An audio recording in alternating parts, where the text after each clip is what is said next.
Le concept Aquilas et Priscille, de quoi il s'agit? Le concept d'Aquilas et Priscille se trouve dans 1 Corinthiens chapitre 9. Non, les noms se trouvent dans Actes 18. Mais dans 1 Corinthiens chapitre 9, l'apôtre Paul nous montre comment nous pouvons atteindre toutes les couches de païens. Donc il nous montre comment il a fait, comment il s'est introduit au milieu des païens, comment il fait pour gagner les païens, etc. Et il le fait avec une spécificité, mais vraiment rare. À partir du verset 16 déjà, vous voyez comment l'apôtre Paul va parler. Ce n'est pas une mission facile.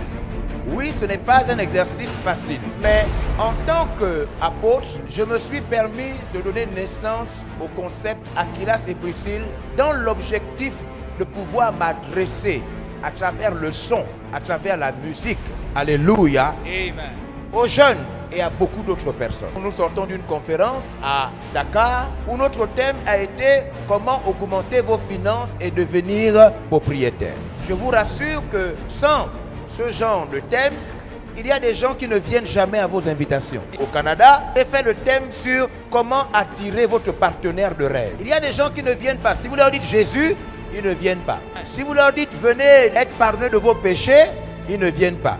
Mais si vous leur parlez de certains sujets de la vie, ils viennent vous écouter. Et c'est pendant qu'ils vous écoutent maintenant, n'est-ce pas, que vous pouvez leur prêcher la parole de Dieu. On s'est rendu compte qu'il y a des gens, ils ne viennent jamais. Hein. Ceux qui savent que ce sont les choses de Dieu là, ils ne viennent pas. Mais si vous abordez un sujet normal, d'actualité, de la vie profane, il vient. Et c'est pendant qu'il vient là maintenant, qu'il écoute la parole de Dieu, il est touché et il se convertit. Et donc c'est ça le concept d'Aquilas et Priscille. Il s'agit donc d'utiliser des sons profanes, des sons que nous voyons un peu partout, sur YouTube, partout que nous écoutons dans le monde, et dans lesquels nous mettons la parole de Dieu à l'intérieur. Maintenant, les gens qui vont débattre, qui disent non mais oui mais est-ce que nous avons tout ce qu'il faut pour vous démontrer que nous avons le droit de le faire. Amenez-moi n'importe quel instrument. Voyez-vous, cet instrument n'est pas construit par les chrétiens. Ça s'achète dans des boutiques. Ces instruments fondamentalement sont profanes. Que nous amenons à l'église, et dès que c'est pour l'église, on appelle ça des choses sanctifiées. Amen.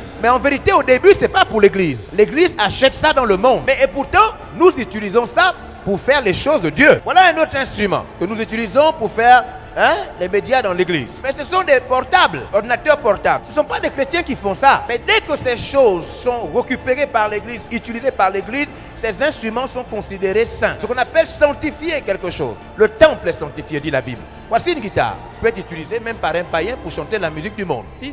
Parce que naturellement, elle est neutre. Mais quand nous récupérons cette guitare et nous l'utilisons pour Dieu, la chose est sanctifiée. Cela signifie mise à part. Donc quand on dit qu'une chose est sainte, c'est qu'on prend la chose, peu importe où on la prend, maintenant on met cette chose à part pour Dieu. C'est ce qu'on appelle sanctifier. Même nous revenons du monde. Nous sommes nés dans le péché. Yeah. La Bible dit que ma mère m'a conçu dans l'iniquité. Amen. Maintenant Dieu m'a récupéré, pardonné et il m'a mis à part. Vous comprenez? Ça va. Merci. Maintenant, ceci est valable même pour vos chaussures. Les chaussures que vous portez ne sont pas des chaussures chrétiennes. Ce sont les païens qui ont fait ça. C'est valable pour vos tenues, pour les habits que vous avez. C'est valable pour vos tissages. C'est valable pour vos téléphones portables, vos paires de verres. Les sauveteurs qui vous ont donné des paires de verres là sont des païens. Je ne sais pas si vous m'entendez. C'est ça, papa. Tout ce que vous avez. Mais maintenant, dès lors où vous avez récupéré ça, la chose est sanctifiée. C'est pourquoi la Bible dit tout est pur pour celui qui est pur. Rien n'est pur pour celui qui est souillé.